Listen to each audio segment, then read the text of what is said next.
Hello everyone, welcome to my channel Physics with Dr. Sanjay Bhargav. Hope you must be enjoying physics with our two earlier videos. Today in this video we are going to study about scalars, vectors, what are the different types of vectors, how do we add and subtract vectors through triangle law, through parallelogram law of vector addition and the polygon law of vector addition. We'll try to test our understanding by doing certain examples for us. Now we start with the topic vector analysis. In one-dimensional motion, the direction of displacement, velocity and acceleration were either upward or downward or towards left or right with respect to the chosen origin. Here a positive sign is assigned to right or upward and negative sign is assigned to anything left or in the downward direction. So in one dimension, concept of direction was simply given by using positive and negative values for displacement, velocity and acceleration. So in first dimension or in the one-dimensional systems, we were able to assign either positive direction or negative direction depending upon whether the quantities are in the right or upward direction or in the left or in downward direction. But in 2 dimensions or 3 dimensions, there are many directions in which a particle can have displacement, velocity and acceleration. In such situations, the concept of vector becomes very important for us. Now in physics we have two types of quantities, that is scalars and vectors. In physics we have a word called physical quantity. How do we define it? All measurable quantities in physics are known as physical quantities. That means all quantities that are measurable are called as physical quantities. All these quantities can be divided into two parts. One is scalar and the other is vector. Now the question is, how do we define scalars? All physical quantities which have only magnitude and no direction are called scalars. Certain examples of the scalar quantities: mass, length, time, temperature, speed, energy, work. So a scalar is normally represented by a numerical value with a specified unit. All scalars add according to the scalar laws of addition. So all quantities which add according to the scalar laws of addition would be henceforth called as scalars. Now when it comes to vectors, then all physical quantities which have magnitude and direction are called as vectors. So only magnitude called as scalar, magnitude and direction are called as vectors. Certain specific examples of vectors: displacement, velocity, momentum, force and acceleration. A vector is completely described by its numerical value with a specified unit as well as direction in the space. The vectors add according to the laws of vector addition like triangle law, parallelogram law and polygon law. So all physical quantities which add according to the vector laws of addition normally are categorized as vectors only. Now how to represent a vector? A vector is represented by a letter with an arrow on it as a vector. If I have a B vector, I can represent it like this. The magnitude is represented by modulus of A or simply A. Graphically, the vector A is represented by an arrow OP. So here we draw an arrow OP and the vector A is represented by this arrow. Here the arrowhead represents the direction. Point O represents the tail of the vector and point P as the head of the vector. What are the different types of vectors that we talk about? First we talk about equal vectors. Two vectors A and B are said to be equal if they are equal in magnitude and have same direction. So we have two vectors here, A and B. They have the same length, that means they are equal in magnitude. The arrowheads pointing in the same direction, so we call them as equal vectors. So two conditions need to be satisfied for vectors to become equal. They are supposed to have same magnitude and same direction. Then we have another vector called unit vector. A vector whose magnitude is unity or 1 and the direction is same as that of given vector is called a unit vector. It would be used to express the direction of the main vector. Like I have a vector A here, it consists of magnitude and direction. So A cap is a unit vector and it has a direction along A vector.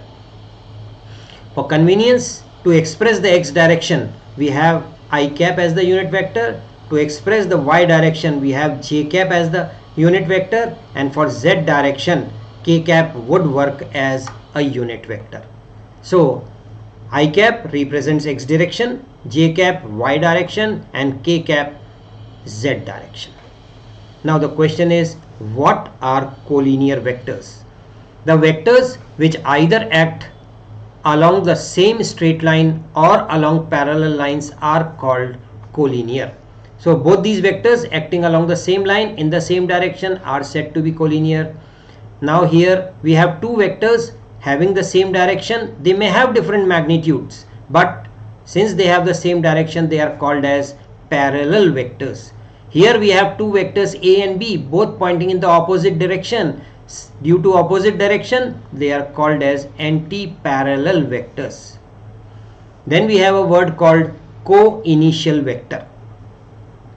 The vectors are said to be co-initial if they have same starting point. Like you have a vector A here, you have a vector B here, so they start from the same point to O. So they are said to be co-initial vector. Then we have negative vector.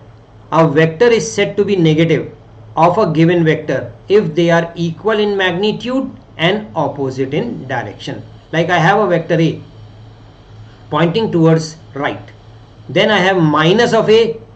It has same magnitude but opposite direction. So minus A would be called as negative of A vector. A scalar multiple of a vector. If we multiply a vector A with n, then we get a vector NA whose direction is same as that of A, but its magnitude is n times that of A, where n is a real number. So whenever you multiply a vector with a number, then what happens? Its magnitude proportionally increases while the direction remains unchanged. Then we have zero vector. A vector with zero magnitude and any arbitrary direction is called a zero vector. A vector plus negative of A vector is equal to zero vector, normally represented like this. Then we have another vector called as position vector. So what is position vector? Position vector, a vector which would be used to describe position of a point with respect to the origin would be called as position vector. Normally represented by R in 2 dimension by I of x plus j of y, and in 3 dimension it would be equal to I of x plus j of y plus k of z. So when it comes to axial vector, then how do we define it? It's a vector related to the quantities of rotational motion. A vector whose direction is always along the axis of a circular motion. It is normally also categorized as pseudo vector. And what are the quantities here? Angular velocity, angular acceleration, angular momentum, torque. These are all supposed to be axial vectors. Now the important part is how to add and subtract vectors. When I need to add vectors, then how do I add collinear vectors? So we will have, after adding, if I add two vectors A and B, then I obtain a resultant vector. So how do I define resultant vector?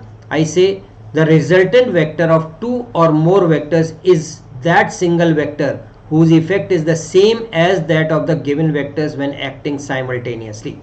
Like I have a vector here, b vector here, then r would be the resultant vector, which would be equal to a vector plus b vector.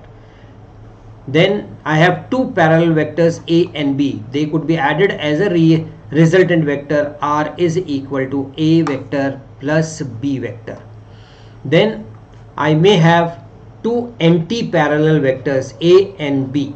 Then the resultant vector would be given by a vector plus negative of b. That means you are adding negative of b. That means both would be in the same direction. So here again r would be equal to a plus negative of b, because b is in opposite direction. Now how do I add two vectors which are inclined to each other? Then they can be added either by triangle law of vector addition, the parallelogram law of a vector addition, and Polygon law of a vector addition. So triangle law of a vector addition, we go for it. How do we define triangle law? It says if the two vectors a and b are completely represented in magnitude and direction by the two sides of a triangle taken in order. So here I have vector a, I have vector b. They are taken in order. Then their sum is completely represented both in magnitude and direction by the third side of the triangle taken in opposite order. So in this triangle we have two vectors a and b represented by the two sides of the triangle PS and SQ. They are taken in order. Then the resultant is given by the third side PQ taken in opposite order. Now as per the triangle law, what do we find? We find PS vector plus SQ vector must be equal to PQ vector. What is PS? It is A vector. What is SQ? It is B vector. And what is PQ? The resultant R vector. Now what is theta in the figure? Theta represents angle between vector A and vector B. And what does alpha represent? It represents the angle made by the resultant vector with respect to the horizontal. Then we have parallelogram law of vector addition. And what does it say? If the two vectors A and B are completely represented in magnitude and direction by the two adjacent sides of a parallelogram, then their sum is completely represented in magnitude and direction by the diagonal of the parallelogram passing through the point of intersection of the two vectors. So what we have said, we have a parallelogram here. The side PS is represented by A vector. The side PU is represented by B vector. The side PS and PU are called the adjacent sides. Now there is a side SQ parallel to PU. So it would also be representing B vector only. Similarly, we have another side UQ which is parallel to PS. So would be representing the A vector here. Now let the two vectors A and B be represented by the adjacent side PS and PU. Then resultant will be given by the diagonal PQ of the parallelogram passing through the point of intersection of the vectors. Now what we have said, the side PU is equal to SQ. That is what we have shown here. This side would be equal to this one and would be equal to vector B. Similarly, this side and this side are equal, so they are given by vector A. They both, in both the cases, they represent parallel vectors. Now what does the law say? It says PS plus PU must be equal to PQ. Similarly, instead of PQ I can write SQ is equal to PQ. So this would be equal to A vector plus B vector is equal to R vector. That is what we obtain from the triangle law. So parallelogram law of vector addition and the triangle law of vector addition both are utilized to add two vectors and obtain a single resultant vector. What would be the magnitude and direction of the resultant? So we need to find out. First, we'll derive magnitude of the resultant vector. Now, in the figure above, what do we find here?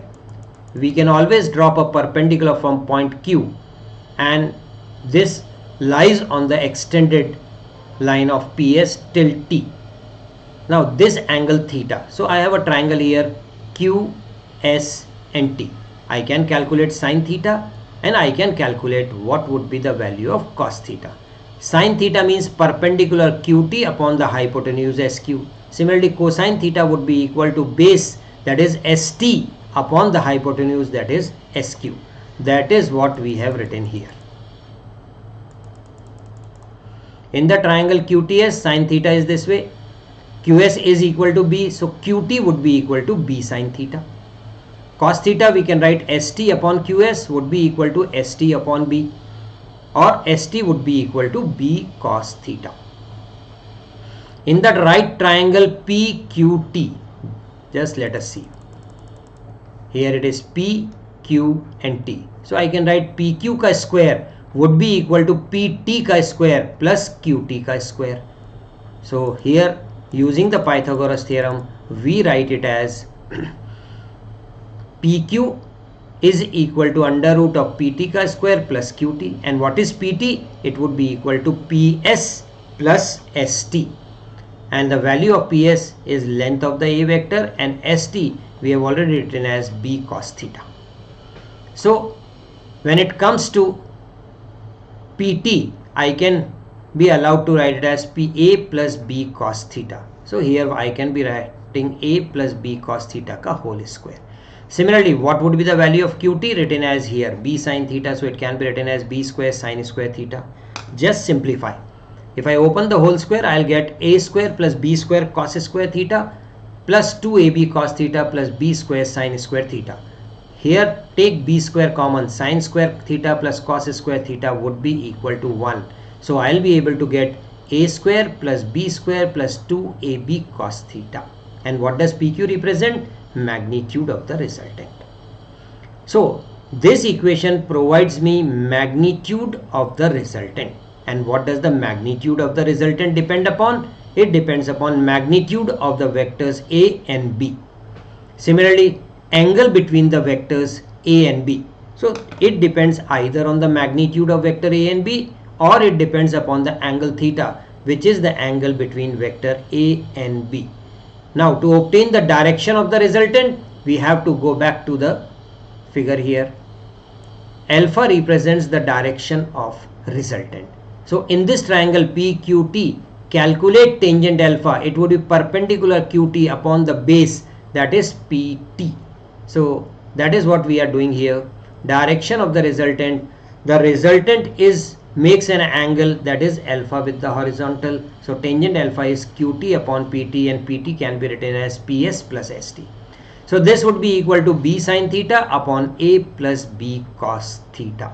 This gives me the direction of resultant, that is the angle which the resultant makes with the horizontal, that is alpha. So direction given by tangent of alpha.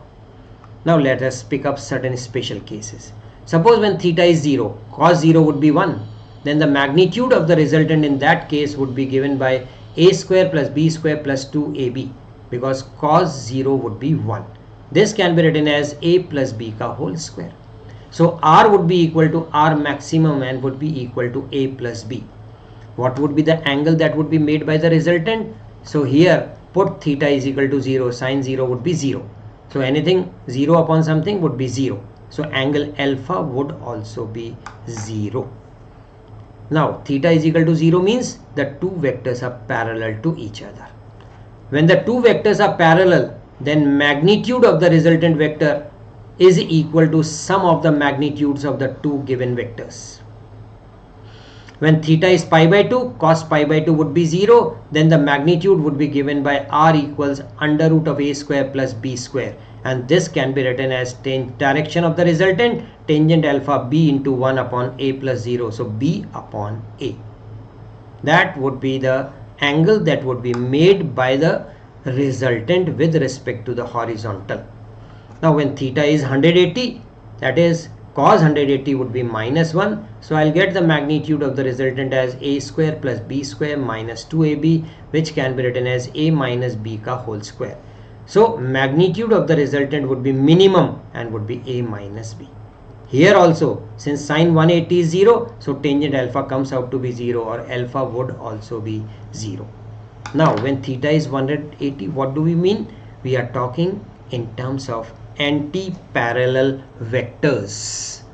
Now when the two vectors are anti-parallel, then magnitude of the resultant vector is given or is equal to the difference of the magnitude of the two given vectors. So if the vectors are parallel, then the resultant would have maximum value r is equal to a plus b.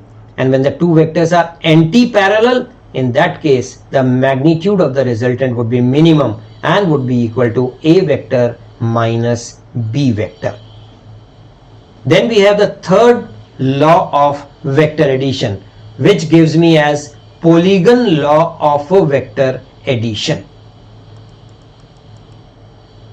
If a number of vectors can be represented both in magnitude and direction by the sides of an open polygon taken in the same order, then their resultant is represented completely in magnitude and direction by the closing side of polygon taken in opposite order. So here we have a polygon A, B, C, D and E.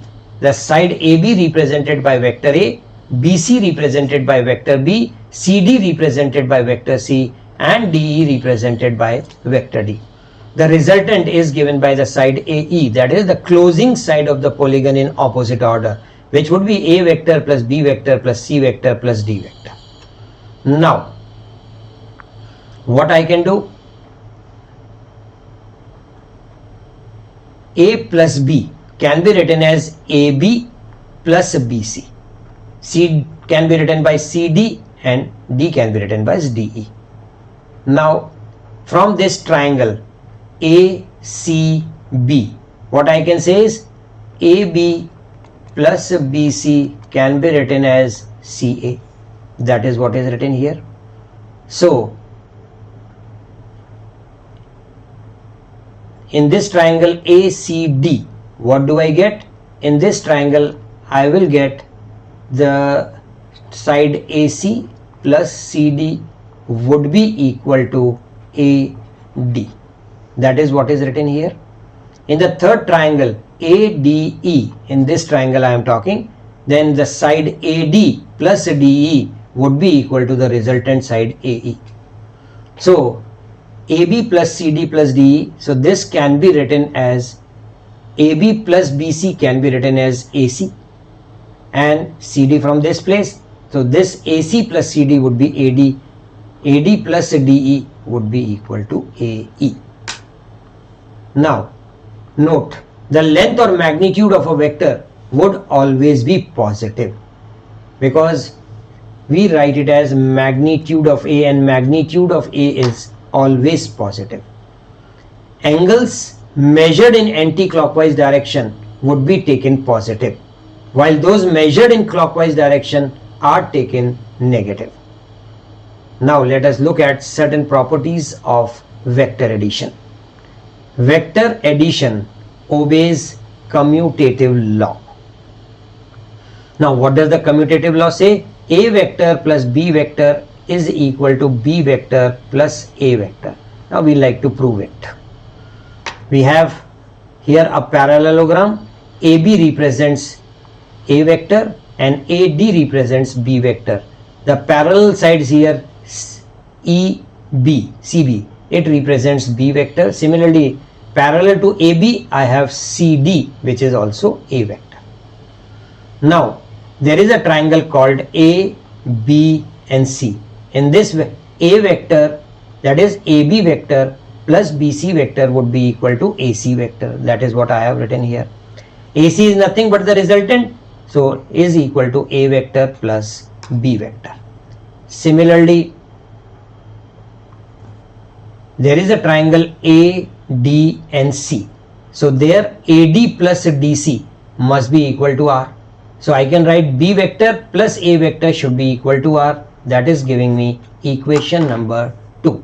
From equation number 1 and 2, the LHS is same. So RHS is bound to be same, which gives me A vector plus B vector would be equal to B vector plus A vector. That is why we say vector addition obeys commutative law. Second property, the vector addition also obeys associative law. Associative law, it says A vector plus B vector plus C vector would be equal to A vector plus B plus C vector. Now, to prove this, we have three vectors A, B and C represented by the side AB, BC and CD of a quadrilateral which is ABCD. Now there is a triangle ABC. So we have a triangle ABC. What does it say? A vector plus B vector must be equal to AC vector. So AB plus BC must be equal to AC. That is A vector plus B vector would be equal to AC. Similarly, there is a triangle that is ACD. So I have a triangle A, C and D. In this, AC vector plus CD vector would be equal to AD vector. That is what I have written. AC vector plus CD vector must be equal to AD vector. Now what is AC? It is given as A plus B plus C must be equal to R. Similarly, I have another triangle BCD. I have B, C and D. So B vector plus C vector must be equal to BD. So that is what we get here. B vector plus C vector is BD. Then I have another triangle that is A, B and D, where AB vector plus BD vector would be equal to AD vector. So that is what is written here. AB vector plus BD vector would be equal to AD, or A vector plus this was given by B plus C is equal to R. From equation number 1 and 2, the RHS is same, so LHS is bound to be same. From the LHS, what I get? A vector plus B vector plus C vector is A vector plus B plus C vector, which shows that vector addition obeys associative law. Vector addition also obeys the distributive law. N times A plus B would be equal to N times A plus N times B, where N is a pure number. Now the question is, how do we subtract vectors? When it comes to subtraction, then the subtraction of a vector B from a vector A is equivalent to addition of the vector A and the negative of vector B. So A vector minus B vector is same as A vector plus negative of a B vector. The magnitude of negative vector is B. So I can be allowed to write R is equal to A plus of minus B. So here we have A vector. Initially B vector was here. So negative of B is in the downward direction. These are the two sides taken in order, so that sum would be represented by the third side taken in opposite order. Now what is the angle between the two vectors? Initially the angle between the two vectors was theta, so the remaining angle here would be 180 minus theta. So try to calculate magnitude of the resultant, and the magnitude of the resultant would be given by R equals under root of A square B square plus 2AB cos 180 minus theta. And remember, cos 180 minus theta is minus cos theta. So R would be equal to magnitude of A vector minus B vector would be under root of A square plus B square minus 2AB cos theta. Remember, vector subtraction is not commutative. A vector minus B vector is not equal to B vector minus A vector. Though their magnitude could be same, but the directions are opposite.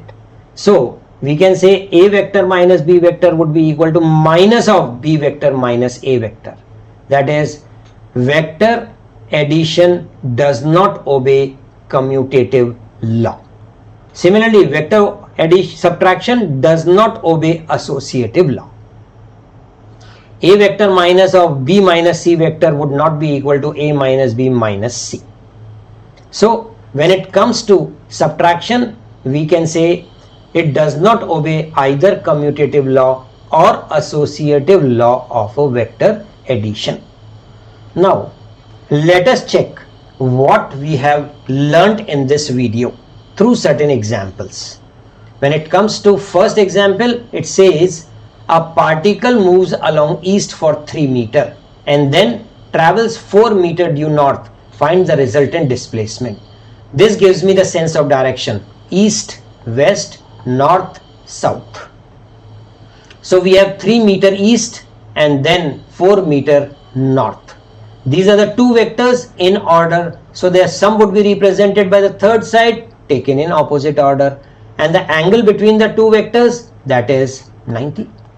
So I can be allowed to write magnitude of the resultant as a square plus b square. The third term is 0 because cos 90 would be 0. So this would give me under root of 3 chi square plus 4 chi square under root 25, which means 5 meters. What would be the direction of the resultant? Direction of the resultant would be given by perpendicular upon base, that is 4 upon 3, and in that case alpha comes out to be 53 degree. So we have write the direction of the resultant as direction of resultant is 53 degree with respect to the horizontal. Let us pick another example. Hope you must be understanding the addition and subtraction of vectors. If you are enjoying physics, then you are requested to like, subscribe the channel Physics with Dr. Sanjay Bhargava. आपके like और subscribe करने से हमारा उत्साह लगातार बना रहता है. अब और आगे अपनी बात को समझने के लिए let us pick up example number 2. What is the displacement of a point on a wheel initially in contact with the ground when the wheel rolls forward half a revolution? Take r as the radius of the wheel and x-axis as the forward direction. So we can see the wheel is initially in contact at point A. After half a revolution, this point A would reach A dash. And in that time, we are moving through half the circumference. So r is the radius. So this side would be 2r. Now I have a triangle A, B dash, A. A, B dash plus B, A dash, B dash, A dash. They are the two vectors in order. So their sum would be represented by the third side taken in opposite order. So after half a revolution, the new position becomes A dash. So displacement of the point A is called A dash, that needs to be calculated. Now using triangle law, we can be allowed to write A dash must be equal to AB dash plus A dash B dash. Magnitude of A dash would be equal to under root of A B dash ka square plus A dash B dash ka square plus twice A B dash A dash B dash cos theta, and in this case theta is 90. So A B dash is pi r ka square, 2r ka square, and the third term becomes 0. So we get pi square r square plus 4r square. So this would be r under root of pi square plus 4. What would be the direction of the resultant? So magnitude of the displacement is r under root of pi square plus 4. Direction of the displacement given by tangent alpha, that is A dash B dash upon AB from the figure. This is 2r and this is pi r cancels out. So tangent alpha would be 2 upon pi, or alpha is tangent inverse 2 upon pi. So the displacement makes an angle alpha tangent inverse 2 upon pi with the horizontal. So let us pick another example, and that says a car traveling due north at 20 meter per second along a highway makes a right turn to a side road due east. If the car takes 50 seconds to complete the turn, then speed of the car is after 50 seconds is 15 meter per second. You are supposed to find average acceleration. So average acceleration would be equal to v2 minus v1 upon t2 minus t1. Now we have v2 here 15 meter per second and minus v1 as 20 meter per second. So what does car traveling due north? So it is the initial speed. So resultant would be v2 plus of minus v1. So magnitude of the resultant would be given by v1 ka square, v2 ka square minus 2 v1 v2 cos theta, and theta is pi by 2. So the third term automatically becomes 0. So here v1 was 20, so 20 ka square plus 15 ka square, so 100, 225 under root of 625, that is 25 meter per second. Average acceleration would be then given by v2 minus v1 upon t2 minus t1. So v2 minus v1 magnitude is 25 and the time taken is 50. So the average acceleration comes out to be 0.5 meter per second square.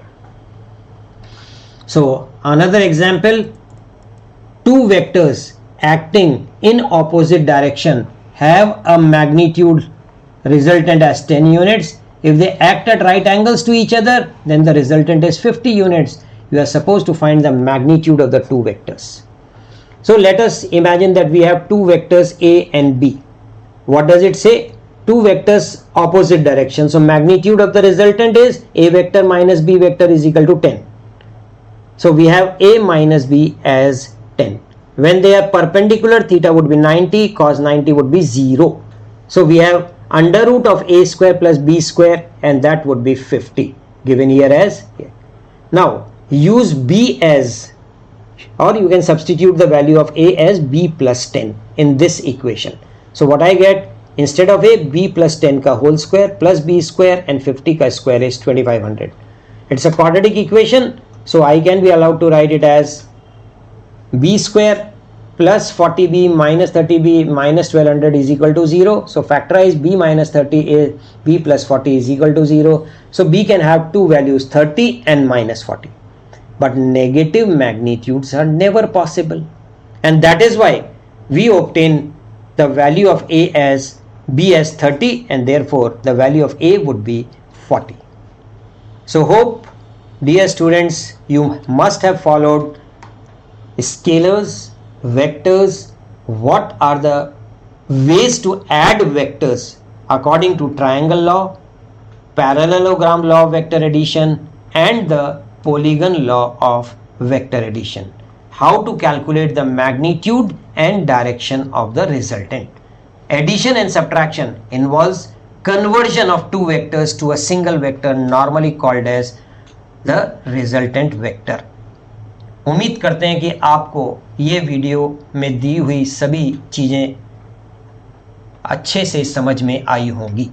यदि आपको हमारे videos अच्छे लग रहे हैं, आपको समझ में आ रहा है, तो मेरा आपसे रिक्वेस्ट है कि इन वीडियोस को लाइक करें, चैनल को सब्सक्राइब करें और बेल आइकन के बटन को प्रेस करें, so that you get an immediate information when a new video is uploaded.